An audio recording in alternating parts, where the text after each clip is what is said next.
ते मोर लगी वई बहारे लगी वई बहारे ओ गुलन लाती गुलजारी लगी वई बहारी ओ गुलन लाती गुलजारी इन अंगण ते मोर लगी वई बहारी इन अंगण ते मोर लगी वई बहारी लगी वई बाबा भाजी आई भला सॼो ॾींहुं वेही सेरा चवंदा छा हलो हाणे कमरे में हली रसूल था कयूं हेलो हेलो हेलो अब्बा हेलो की अग में चाचा अबे अग में क्यों हारो सो बाबू आप तो कोई नहीं में रे लमारी अरे वे ते वनवा हते काडे हलने छोरा चडे दे अब्बा हल अच्छा मुबारक मुबारक तो के मुबारक अरे मुरादाबादी ये मुझे मुराद मुबारक दे अब्बा मुबारक मुझे चाचा मुबारक हुजनी खैर मुबारक मुझी प्यारी सस अदा मुबारक हुजनी अज मां ॾाढो ख़ुशि आहियां आओ बा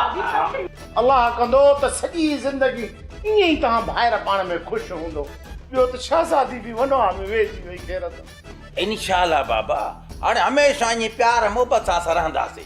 जेको झेड़ो झटी हो न उहो ई ख़तम हो बस झेड़ो झटी पिण न आहे करणो कैसा झेड़ो कयूं हाणे जहिड़े जहिड़ो आहे चाचा सुभाणे निकाह कराए लाऊं लाराए शादीअ जी सभिनी रस्मनि मां जान छॾाए ॾींदासीं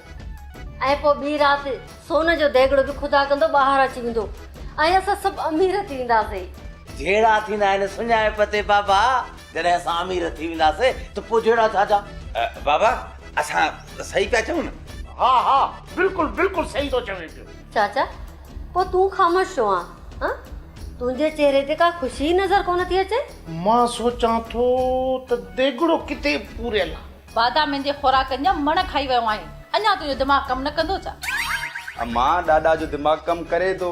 करेसि थो दिमाग़ जेकॾहिं दिमाग़ कमु न करे था पोइ शहज़ादी ऐं मुंहिंजी शादी कीअं कराए आहे हाणे भलो थी वियो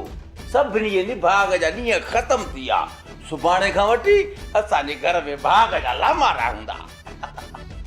एतिरी त असांखे मिल्कत अची वेंदी एतिरी त मिल्कत अची वेंदी जो सॼी ज़िंदगी खपाइण जी कोशिशि कंदासीं न त बि खुटी न सघंदी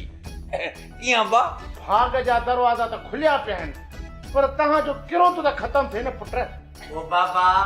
असांजो किरो त सम्झो ख़तमु हा हे सभु खीर कणिक हा हा खीर खंड ई थी वियो इन कर्ज़नि जे पात्रनि खां गॾु थी आयो न न तुंहिंजी बि इज़त आहे पोइ आख़िर हिकिड़ो सिकील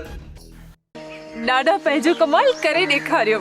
असांजी शादी खां पोइ जेका हालत अम्मा बाबा चाचा चाची ॾाॾा सां कंदा न उहो बि राज ॾिसंदो